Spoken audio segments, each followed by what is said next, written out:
에게 주시는 것은 뭐냐면, 사실 이 역대기에 나와 있는 이 족보는, 이 역대기에 나와 있는 이 족보는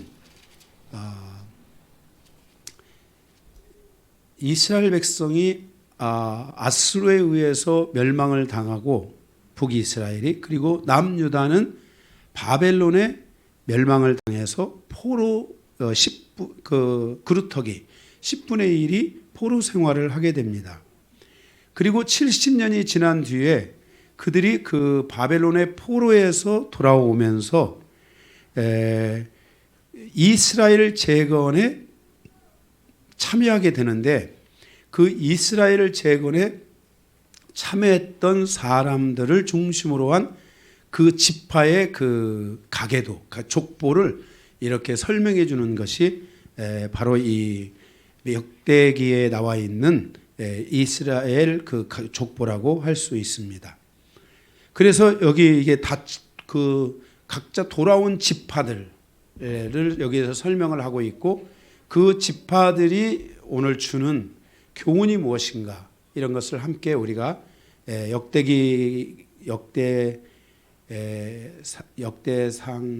역대상이 주는 교훈 세 번째 시간이죠. 그래서 오늘 각 지파들을 통해서 주시는 교훈이 무엇인가 우리가 함께 생각해 보면서 함께 말씀을 나누기를 원합니다.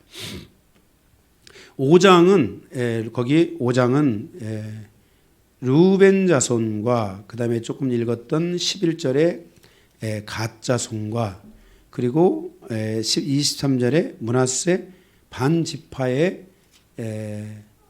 자손들로 이루어져 있는 것을 보게 됩니다. 이 세 지파가 오늘 5장에 나오는데요. 이 5장에서 언급되고 있는 거기 이 바산 땅, 그리고 살르가, 이런데 이런 거기 지형이 나오잖아요. 그 11절에 나오는 그 지형. 그 다음에 헤르몬산, 이런 지형들이 이렇게 나옵니다. 여기에 이 지형들은 지정학적으로 비옥한 토지를 가지고 있는 지역에 해당하는 이 도시라고 할 수 있습니다.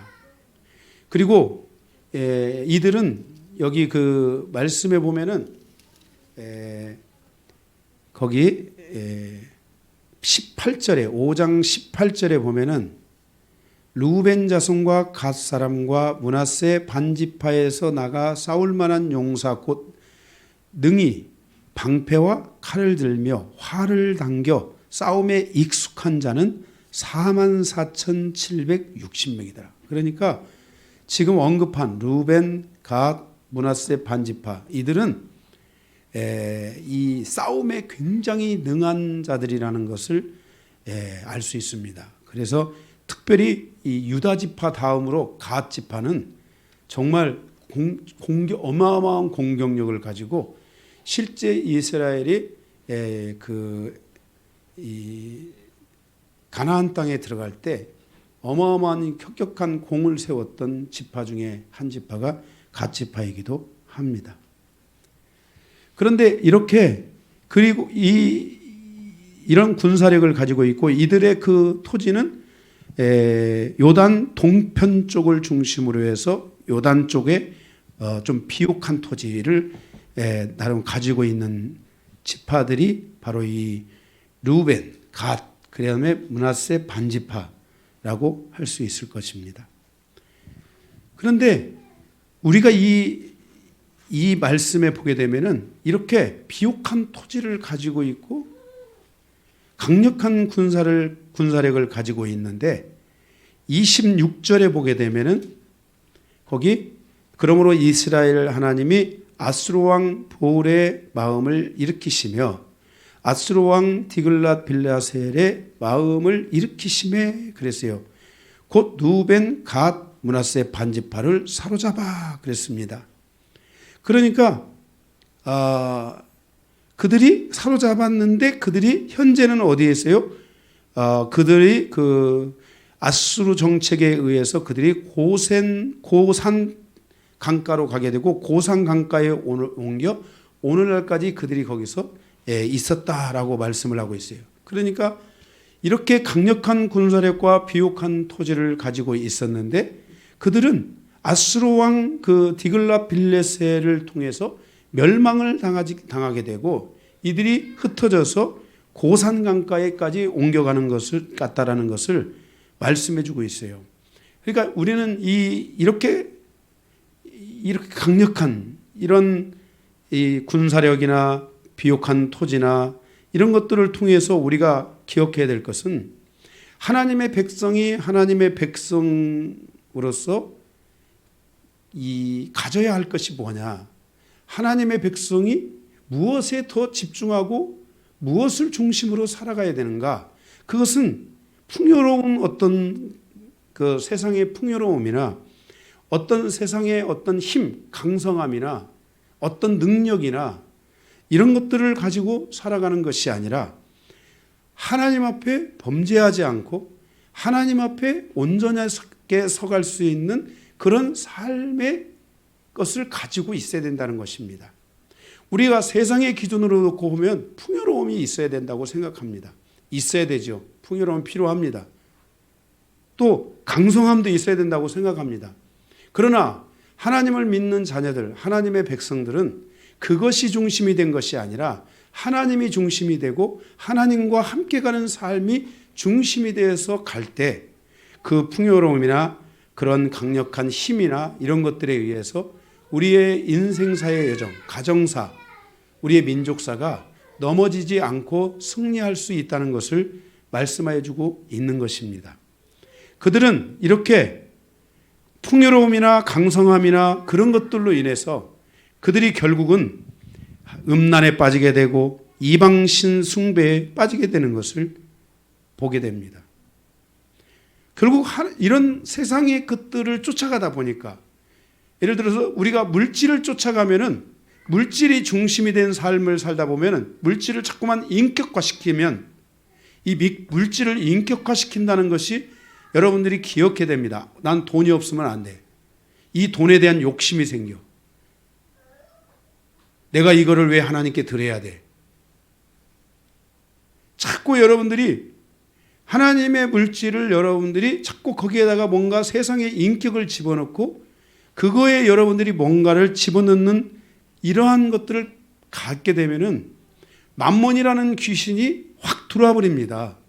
영적인 흐름이 완전히 바꿔지는 겁니다. 인간은 영적인 존재이기 때문에 하나님의 영이 죽으면 다른 영, 하나님의 영은 우리의 육체를 살립니다. 우리의 육체를 회복시킵니다. 우리의 육체를, 정신과 육체를 자유롭게 합니다. 하나님의 영은 특징이 그래요. 하나님의 영은 절대로 우리의 육체를 프레스하지 않아요. 우리 정신의 세계를 프레스하지 않아요. 그런데 하나님의 영이 떠나가면 다른 귀신의 영이 들어오게 되잖아요. 그 귀신의 영은 우리를 프레스합니다. 예를 들어서 만몬이라는 물질에 귀신이 들어오잖아요. 그 물질이 귀신이 들어오면 우리 가정은 그때부터 만몬이라는 이 물질의 신이 가정을 다스려 가지고 그 힘을 가진 자가, 그게 남편이든 아내든 자식이든 누구든 힘을 가진 자가 물질로 자녀들이나 가족이나 누구든지 다 프레스하기 시작합니다. 이걸 프레스해 가지고 자유로움이 없어지는 거예요.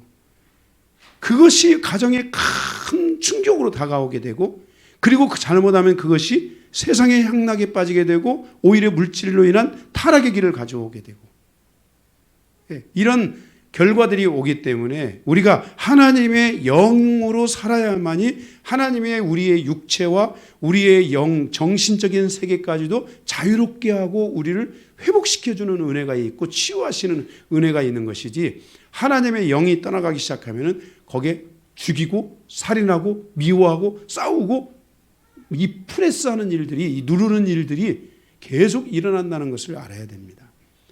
이 지금 오늘 우리가 첫 번째 이 5장에서 보는 것은 이들이 이렇게 비옥한 토지와 강력한 군사력을 가지고 있었음에도 불구하고 이들은 점차적으로 이 풍요와 이 물질의 이런 풍요와 이런 힘의 강성함 이런 것들에 의지하면서 하나님을 서서히 잃어버리게 되고 하나님의 말씀에서 서서히 떠나기 시작하면서 결국은 이들에게 영적인 그 변화가 오기 시작하는 겁니다. 그래서 하나님의 영이 사라지기 시작하고 어둠의 영, 세상의 영, 사단의 영이 그들의 삶에 와서 지배하기 시작하면서 그들은 결국 멸망을 당하게 됐다라는 것을 말씀해주고 있는 것입니다. 그들이 그 족보에서 그들이 그 태어나면서부터 그 모든 그 고통의 시간을 겪고 바벨론의 이제 그 70년 포로를 통해서 그들 중에 겨우겨우 이제 살아난 자들이 다시 이스라엘 재건을 위해 참여했다라고 하는 것을 우리에게 말씀해주고 있습니다. 이스라엘은 이러한 아픔과 고통을 통해서 다시 바벨론 포로 이후에 재건이 되는 듯 했지만 그 뒤에도 이스라엘은 어려움을 겪고 있고 지금까지도 영적으로는 상당히 많은 어려움을 겪고 있다고 할 수 있을 것 같습니다. 다시 한번 우리의 삶이 우리는 인간은 영적인 존재이기 때문에 하나님의 영이 죽으면 그 다른 영이 들어와서 우리의 육체와 정신의 세계를 지배하고 누르고 이제는 대적하기 시작한다는 것을 교만하게 한다는 것을 여러분들이 기억하고 우리는 하나님의 영으로 살아야 됩니다. 우리의 삶에 비옥한 토지, 강력한 힘이 목표가 아니라 우리 삶이 하나님이 중심이 된 삶으로 가는 것이 우리의 삶의 진정한 방향성이 되는 그리고 그 위에서 하나님이 힘도 주시고 비옥한 토지도 주시고 은혜도 주시고 무엇을 주셔도 여러분들이 그것 때문에 타락하지 않을 수 있는 그런 은혜가 여러분에게 있어야 될 줄로 믿습니다. 우리가 이제 5장은 이렇게 끝냈고요. 6장을 가게 되면은요. 6장을 가게 되면 우리 6장 31절 말씀을 함께 우리 읽겠습니다. 시작. 언약궤가 평안을 얻었을 때에 다윗이 여호와의 성전에서 찬송하는 직분을 맡긴 자들은 아래와 같았더라 그랬습니다. 자, 오늘 이제 이 6장에는 이 레위인들을 중심으로 한 이 가계도가 나오게 되는 것을 보게 됩니다. 다시 말해서 바벨론 포로에서 70년 포로 생활을 마치고 이스라엘 재건에 참여했던 무리들 지파 중에 하나가 바로 이 레위 지파요. 그 레위 지파가 어떻게 그 과정을 거쳐왔는지를 우리에게 보여주고 있습니다. 그런데 우리가 이 6장을 통해서 하나님께서 우리에게 말씀해 주는 것이 뭐냐면은 바로 이 31절에 있는 말씀입니다. 하나님의 언약궤가 평안을 얻었을 때에 다윗이 여호와의 성전에서 찬송하는 직분자들을 세웠다 그랬습니다.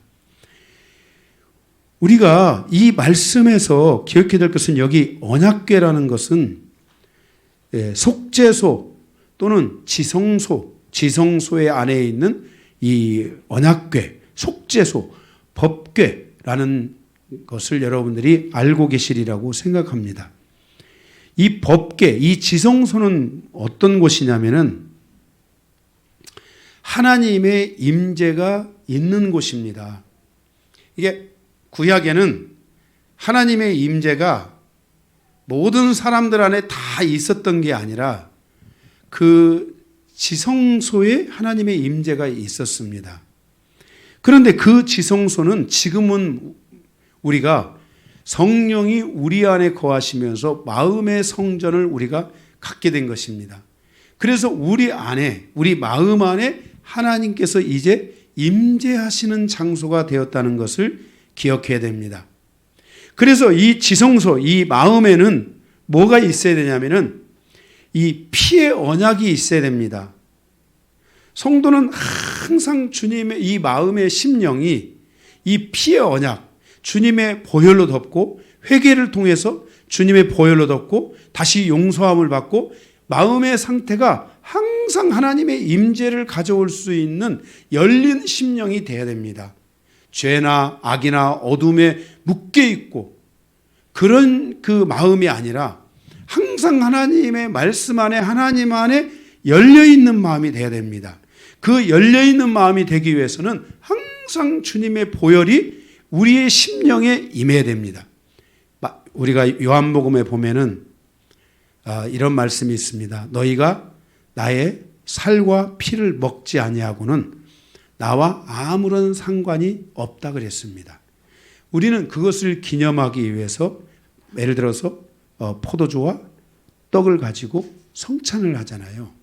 그러면 우리는 이것은 성찬은 그거 예수님의 살과 피에 대한 기념이라면은 우리 마음의 성전에는 항상 예수님의 십자가와 예수님의 보혈에 대한 확증이 있어야 됩니다. 내가 오늘 넘어졌을지라도 넘어진 곳으로 끝나면 안 됩니다. 구약에는 넘어진 사람은 반드시 자기 형편에 따라서 가난한 자는 가루로 밀가루로, 그보다 좀 나은 자는 새로, 그보다 좀 나은 자는 양으로, 그보다 좀 나은 자는 송아지 한 마리를 가지고, 여러분 소 한 마리가 좀 얼마나 비쌉니까? 그렇게 제사를 드려야 됐습니다. 자기 형편의 것을 했어요. 자기가 선택하는 게 아닙니다. 나는 오늘 비둘기를 드릴 거야, 이게 아닙니다. 형편이 좋은 사람은 반드시 소를 가져와서 하나님 앞에 제사를 해 그 죄 속죄를 받아야 됐습니다. 그런데 오늘 우리에게는 예수 그리스도가 완전한 속죄를 이루었습니다.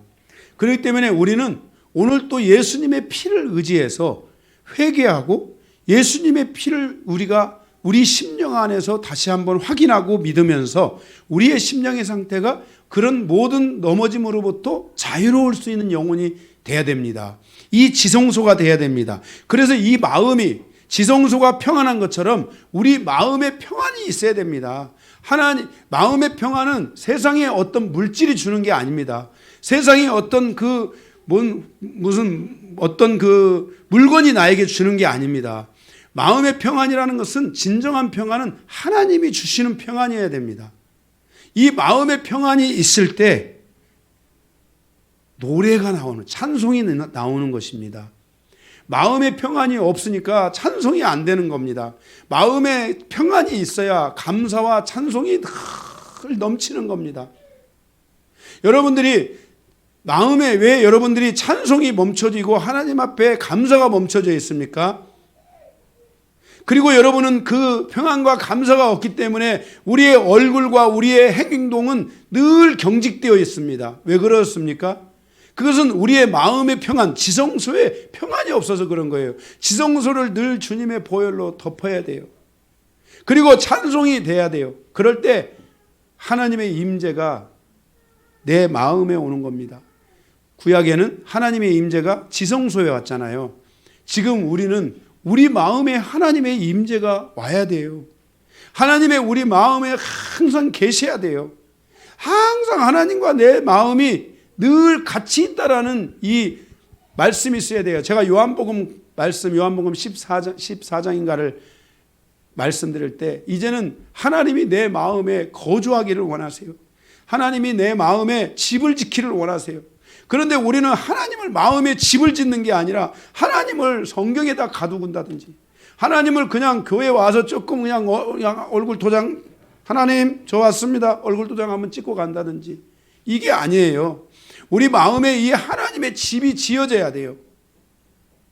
그래서 그 하나님이 늘 마음에 평강이 있고 주님의 보혈과 속죄에 대한 은혜, 대속에 대한 은혜, 주님이 보혈을 통해 믿을 때, 주님의 말씀을 믿을 때 나를 구속하신다는 그 확신, 그것을 통해서 늘 나를 주님의 보혈로 덮고 내 마음이 평강이 있고, 평강을 통해서 감사와 찬양이 있을 때 주님의 임재가 있고, 주님의 임재가 늘 있는 삶을 살 때 우리가 또 인생을 살아가는 과정에서 넘어지면 또 주님의 보혈을 의지하게 되고, 다시 한번 주님의 보혈을 의지해서 주님이 나를 대속하셨다는 것을, 그 언약을 내가 붙들게 되고 확신하게 되고 죽을 때까지 확신하게 되고, 그래서 주님이 주시는 마음의 평강이 다시 오게 되면, 다시 주님을 향한 내 입술에서 감사와 찬양이 넘치게 되고, 그리고 그 넘치는 은혜를 통해 하나님의 임재가 있고, 이게 사이클링처럼 계속 내 영 안에서 내 입으로부터 나의 영에 이르기까지, 지성소에 이르기까지, 이게 계속 이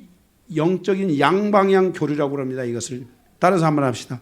양방향 교류.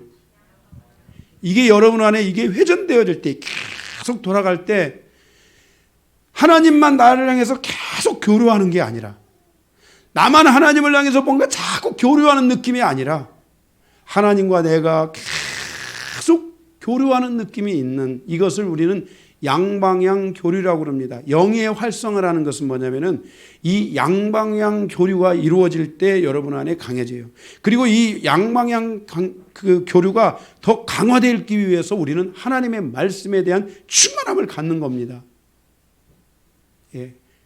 이 지성소가 계속 견고해지기 위해서는 하나님의 이 말씀이 내 마음 안에서 나를 끌고 가는 은혜가 있어야 됩니다. 이 과정이 있어질 때 하나님께서 우리의 마음에 이 지성소의 평안과 함께 찬송을 주시고 하나님의 임재가 그곳에 있게 된다는 것입니다. 히브리서 9장 8절에는 짐승의 피로는 이 지성소에서 짐승의 피로는 우리에게 진정한 안식을 줄 수가 없었습니다. 영원한 평안이 없었습니다. 그냥 단회적 1년에 한 번씩밖에 안 됐습니다. 그런데 9절에 그래서 양심상 우리를 온전하게 할 수 없었는데 예수 그리스도의 보혈이 내 심령에 임하게 되고 마음의 지성소가 열리게 됨으로 인해서 이게 이제 우리에게 영원할 수 있게 되었다라는 것을 말씀하고 있습니다. 오늘 내가 되는 것입니다. 1년에 있어야 되는 게 아닙니다. 오늘 지금 주님과 내 안에서 내 마음에 주님의 다시 한번 보혈을 통해 확증하고 나를 구속하신 사실에 그 언약을 다시 한번 믿고 어둠이 있다면, 죄가 있다면, 마음의 평안을 해치는 것들이 있다면 회개하고 그 회개한 것을 다 버리게 되고 주님의 마음의 평강을 오게 되면은 오늘 주님을 향한 내 감사와 찬양이 내 입술로부터 드러나게 되어 있고 주님의 찬양 향한 감사와 찬양이 넘칠 때 하나님의 임재는 나의 삶을 가져가게 되고 나의 인생사, 가정사, 내 모든 삶의 현장을 가져는 하나님의 임재로 나를 이끌어가게 되고 그 하나님의 임재가 있는 이 삶이 우리 안에 오늘도 내일도 계속 되어지는 것이 우리가 지금 현재 살아가야 될 삶이라는 것입니다. 이스라엘의 이 레위 지파가 이런 것들을 다 잊어버린 거잖아요. 제사제도가 무너진 거잖아요. 제사제도가 무너지고 이런 구속이 무너지고 보혈이 무너지고 성전이 무너지고 이 모든 것들이 다 무너지기 시작하면서 마음의 하나님께서 이들의 성전을 다 헐어버리고 내가 이제는 너희 마음의 성전에 말씀하시겠다고 하나님의 말씀도 이제는 마음에 기록하겠다고 하나님이 말씀하신 거잖아요. 그것을 우리 이방인에게 허락해 주신 거예요. 이방인이 이 하나님의 영광을 잃어버리면 이방인은 믿음 안에서 잘못하면 떨어지게 되는 거예요. 레위 지파가 하나님으로부터 심판을 받은 것처럼 우리도 심판을 받을 수 있다는 거예요. 다행히 그 멸망의 과정에서 그들 가운데 몇몇이 살아남아서 그 몇몇 살아남은 그들이 그 바벨론 포로에서 빠져나가서 이스라엘을 재건을 하는데 바로 이 레위 지파의 많은 사람들이 참여했다는 거예요. 그 참여한 자들의 명단이 보면은 이제 에스라서나 이런 데 가보면은 나와 있어요. 그래서 여러분들이 이런 부분들을 여러분들이 기억하시고 오늘 예수님의 보혈로 여러분의 마음을 다 덮으세요. 저도요, 하루에도요, 요즘 같은 코로나 시즌에는요, 진짜 주님의 보혈로 저를 다 덮어달라고 늘 기도하고 있어요. 우리 성도들 다 덮어달라고 기도하고 있어요. 그런데요, 이게 그런 거예요. 사람이 이 손뼉도 이 궁짝 맞아야 박수가 치듯이요. 목회자만의 기도가 아니라 하나님만의 기도가 아니라 여러분의 기도도 있어야 되고요. 나의 찬송만이 아니라 여러분의 찬송도 있어야 돼요. 나의 평안만이 아니라 여러분의 평안도 있으셔야 돼요. 이런 것들이 여러분 안에 우리 모든 성도들 안에 이것이 충만하게 임하여 마음의 평안을 얻고 그 평안과 함께 감사와 찬송이 있고 그로 인하여 하나님의 임재가 있는 이런 삶이 여러분들에게 모두에게 있어지기를 주님의 이름으로 축복합니다. 아멘. 네. 그 다음에 7장으로 가겠습니다. 7장. 자, 이런 식으로 6장, 7장에 맞춰가겠어요. 7장. 오늘 7장에 보시게 되면은 우리가 한 절만 같이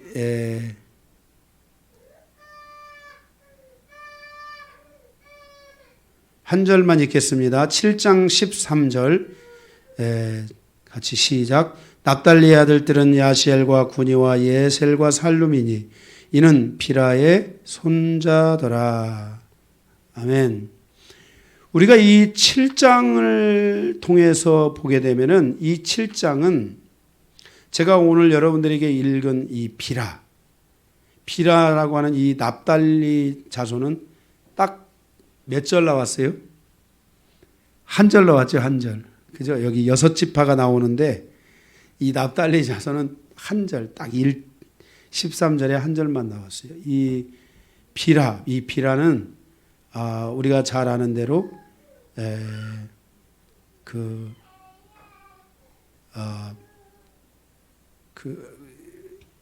야곱의 큰아들 르우벤과 함께 통간을 저지른 여인입니다. 통간을 저지른 여인입니다. 그래서 이들은 이 6지파, 여기 나오는 지금 현재 대표적인 여기 6지파는 다윗 시대, 다윗 왕가를 버린 자들이고 다윗 왕가를 대적한 자들입니다. 그러니까 하나님이 원하는 시대를 열어줬지만은 하나님이 원하는 시대를 대적하고 하나님이 원하는 시대와 정반대의 삶으로 나아갔던 바로 이 지파들이 오늘 여기 7장에 나오는 6지파들인 것을 보게 됩니다. 그래서 이들은 죄와 깊은 우상 숭배에 빠지게 되고 이들이 결국은 하나님의 영광을 위해서 가지 못함으로 이들이 결국은 멸망을 받게 되는 것을 보게 됩니다. 그러나 에스겔 37장에 보면은 하나님의 약속이, 하나님의 예언의 말씀이 뭐냐면 이들 가운데 살아남은 자들, 다시 말해서 이스라엘 재건을 위해 다시 마음을 모으고 다시 이스라엘 회복을 위해 힘쓰는 자들이 이제 다시 회복될 것에 대하여서 에스겔 37장에 말씀하고 있습니다. 그런데 에스겔 37장의 말씀은 현재적 말씀보다는 종말적 개념의 성격이 강하다고 할 수 있습니다. 그래서 이스라엘이 이 12지파가 모든 지파들이 다 진정으로 회복되는, 영적인 회복이 진정으로 이루어진 시대는 에스겔 37장에 말씀하고 있는 것처럼 종말의 시대에 가서 이것이 이루어지지 않겠나. 그래서 이방인의 충만한 수와 유대인의 충만한 수가 이루어지는 그때가 바로 이 예언되고 있는 것이 에스겔 37장이라고 할 수 있습니다. 죄와 우상, 세상 이런 것에 성도는 빠져서는 안 됩니다. 이런 죄와 우상과 세상에 빠지게 되면 예배자로서의 믿음이 약화되게 되고 세상의 질서로 인해서 자꾸 세상의 질서가 우리 안에 들어오면 하나님을 더적하고 불순종의 영을 받을 수 있습니다. 제가 오늘 또 한 권사님하고 자녀 문제 때문에 제가 한 20분 잠깐 통화를 했었는데 그때 제가 한 얘기 중에 하나가 이런 얘기를 했습니다.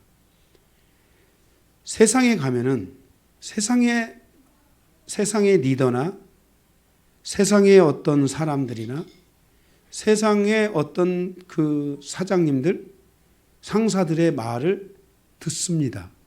이런 걸 듣습니다. 자기가 어떤 걸 결정해야 될 때 세상에 나아가면 그렇게 합니다. 야, 그거 이제 너도 성인인데 그거 꼭 너가 그것을 목사님한테 물어봐야 돼? 그것을 꼭 누구한테 물어봐야 돼? 네가 이제 스스로 다 정해야 하는 거야. 너도 다 성인이야. 이게 지금 우리가 이 말이 우리가 이 인간적 측면에서 놓고 보면 옳은 말처럼 들립니다. 그런데 이게 만약에 어떤 세상에 존재하는 리더의 말이라면 세상에 존재하는 어떤 사람들의 말이라면, 이게 세상의 질서라면 교회 안에서 하나님의 질서가 있습니다. 우리가 어떤 중요한 일을 할 때 하나님의 뜻이 무엇인지 분별해라. 그리고 이런 부분들에 대해서는 하나님의 믿음 안에서 살아가는 질서가 무엇인지 우리는 생각해 봐야 된다. 이런 것들을 교회가 가르치는데 이런 질서와 세상의 질서가 충돌을 한다는 것입니다. 그럴 때 우리가 기억해야 될 것 중에 하나는 뭐냐면 성도는 믿음의 질서로 살아가려고 해야 된다는 것입니다. 믿음의 질서를 중심으로 살아가는 삶의 습관을 가질 때 우리 인생사의 여정이 넘어지지 않게 된다는 것입니다. 우리는 자꾸만 세상의 어떤 질서들이 마치 그게 옳은 것인 것처럼 가려고 하는데 그것이 나의 믿음과 반드시 충돌하게 된다는 것을 알아야 됩니다. 세상의 질서, 세상의 어떤 그 상사의 질서 이런 것들을 우리가 가져가다 보면 반드시 믿음의 질서와 충돌이 일어납니다. 그러면 우리가 어떻게 하면은 내가 세상을 중심으로 살며 교회가 따라가는 삶이 아니라 하나님을 중심으로 하며 세상을 이겨가고 세상의 문제를 풀어가는 삶을 살아야지 이게 진정으로 우리가 승리하는 길이라는 것을 알아야 됩니다. 어떻게 하면은 상사의 말도 절 존중하고 또 하나님의 뜻도 이루면서 살아갈 수 있는가? 그것은 우리가 하나님의 뜻을 먼저 생각하는 지혜가 우리에게 있어야 된다는 것입니다. 그것을 가지고 하나님이 어떤 걸 원하실까? 하나님이 이것을 원하실까? 저것을 원하실까요? 목사님 이게 하나님이 무엇을 원하실까요? 그것을 놓고 상의하고 그렇게 해서 이 부분은 한번 이렇게 대처해서 그쪽에서 그것을 받아들이면 그쪽으로 가고 만약에 그럼에도 불구하고 세상의 어떤 상사가 그것을 못 받아들이게 되면 그것을 지혜롭게 잘 대처해서 풀어가는 것이 좋을 것 같다. 이렇게 하면서 믿음도 지키고 상사와의 세상과의 관계성에서도 지혜를 가지고 잘 풀어갈 수 있는 이런 그리스도인이 돼야 된다고 봅니다. 그런데 이게 안 되면 세상의 질서를 그대로 내가 내 삶에 가져와 버리면은 믿음의 질서하고 충돌이 일어나는 순간에 우리가 이것을 제대로 풀지 못하면은 우리는 믿음을 버리게 되고 교회 가니까 계속 하나님만 붙들으라고 하고 하나님만 믿으라고 하고 하나님만 하라고 하더라. 이 교회가 왜 나를 이렇게 불편하게 하냐? 이런 식으로 여러분들이 인생을 살아가다 보면은 오히려 여러분들이 믿음도 잃게 되고 잘못하면은 그 세상을 따라가다 보면은요, 여러분 세상은 언젠가는 나의 목을 조일 때도 있습니다. 세상은 우리가 생각하는 것처럼 만만한 존재들이 대상이 아닙니다. 그리고 세상은 사단이가 세상이라는 낚시를 통해 우리를 끊임없이 덫에 걸려고 그렇게 노리고 있는 곳이 바로 이 세상입니다. 저는 우리 모든 믿음의 형제 자매들이 하나님 앞에서 이 세상의 질서가 중심이 된 삶이 아니라 하나님의 질서가 중심이 된 삶을 살아감으로 말미암아 우리가 믿음도 지키고 세상에 나가서도 훨씬 월등하게 승리할 수 있는 우리가 올바른 지혜와 분별력을 가지고 이 세상을 잘 파헤치고 이겨갈 수 있는 그런 그리스도인으로서 살아가야 된다고 여겨집니다.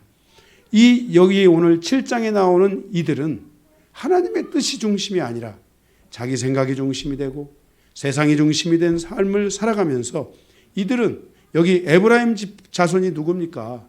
이스라엘의 장자가 아닙니까? 요셉 지파가 아닙니까? 그런데도 이들이 다 여기서 넘어지게 되는 것을 우리는 보게 됩니다. 그래서 오늘 우리가 이 7장의 말씀을 통해서 우리는 이런 삶을 절대로 살아가면 안 된다는 것을 기억해야 됩니다. 여기에 한 지파가 빠졌는데요. 여러분은 혹시 성경을 잘 아시는 분은 무슨 지파가 빠졌지?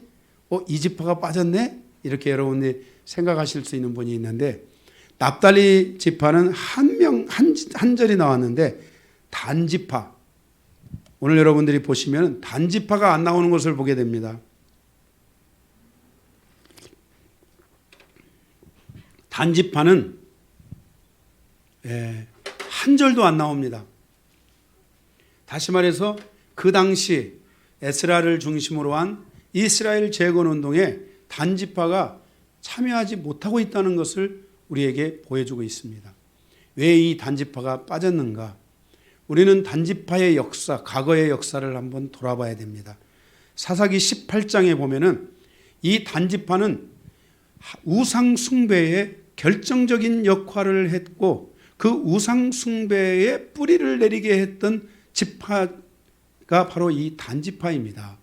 바로 이렇게 하나님은 단지파에 대해서 그 명령을 지워가고 있고 그 명령을 드러내고 있지 않다는 것을 통해서 우리는 하나님, 우리 모든 삶이 하나님의 통치 아래에 있다는 것을 기억하고 우리의 인생사와 우리 민족사의 여정이 하나님으로부터 버림받고 하나님으로부터 떨어져 나가는 인생의 여정이 아니라, 그런 민족사가 아니라, 가정사가 아니라 하나님으로부터 축복을 받는 이런 여정이 되어야 될 줄로 믿습니다.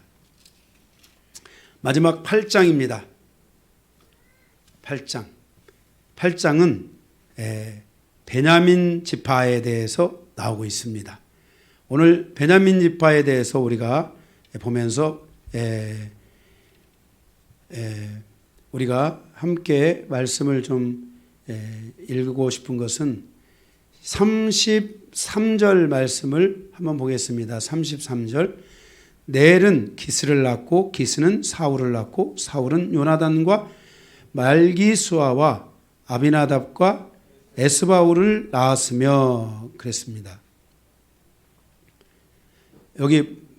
거기 요나단의 아들은 무리발이라 그랬는데 이게 아마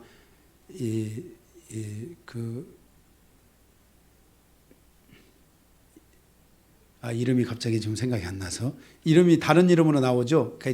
이게 이름이 바뀌어진 겁니다. 네. 자,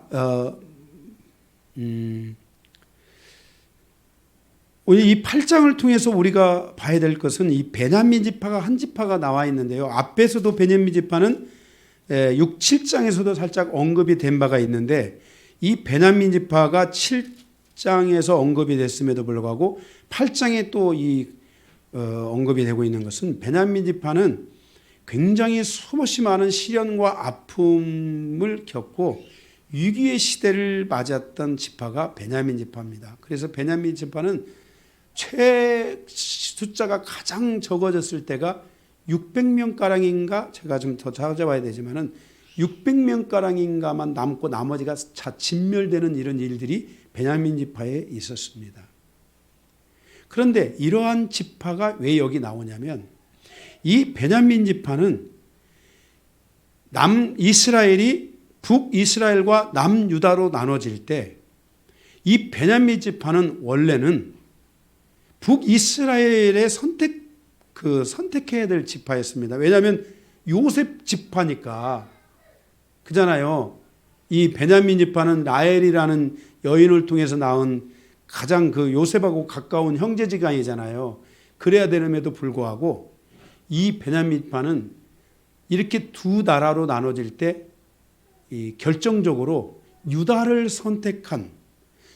지파를 선택한 지파가 바로 이 베냐민 지파입니다. 그래서 이 베냐민 지파에는 늘 중요한 순간에, 결정적인 순간에 그는 하나님을 선택해서 기사회생하고 넘어졌음에도 불구하고 회개하고 하나님을 선택하는 겁니다. 그리고 하나님의 뜻이 무엇인지를 알고 유다 지파를 선택한 겁니다. 그래서 에스라에 보면은 이스라엘의 재건 운동에 유다 지파와 레위 지파와 베냐민 지파가 결정적인 역할을 하면서 참여되는 것을 보게 됩니다. 이 베냐민 지파에는 굉장히 중요한 사람들이 좀 있는데 우리가 6절에 보면 에훗이 있습니다. 이 에훗은 왼손잡이 사사입니다. 베냐민 지파가 연약한 지파였던 것처럼 이 에훗은 오른손의 결점을 가진 왼손잡이. 그 당시에 왼손잡이는 바보 취급을 당했었습니다. 그런데 왼손잡이인데도 나라를 건지는 데 쓰임받은 사사 중에 한 명으로 이 기록이 됩니다. 그래서 이 베냐민 지파에는 이렇게 어려움이 있었음에도 불구하고 하나님을 선택하는, 하나님이 원하는 곳에 설 줄 아는 그러한 은혜가 이 베냐민 지파에 있었던 것입니다. 그래서 에훗이 하나님을 선택하는 겁니다. 그렇게 흘러오다가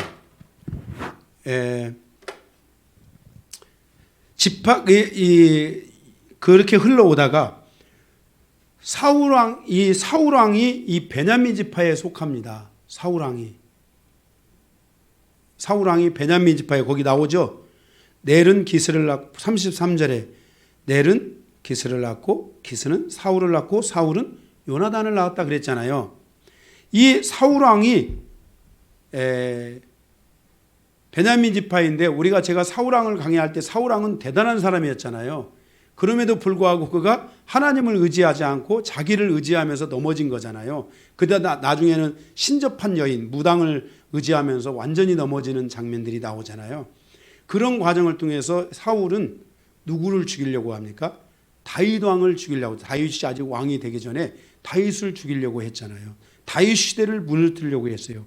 그런데 거기 사울 밑에는 누가 있었냐면 그의 아들 요나단이 있는데 다윗 왕조, 다윗 시대가 열리는 결정적인 역할과 보호의 역할을 했던 사람이 바로 요나단이잖아요.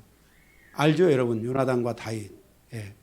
그 하나님을, 다윗 왕조를 배반하지 않고 자기는 죽을지언정 당신은 하나님의 영광을 얻어서 왕이 돼서 이 나라를 통치해달라고 이 요나단 왕자가 다윗에게 부탁하는 장면들이 나오잖아요. 그리고 다윗을 수없이 많이 살려주잖아요.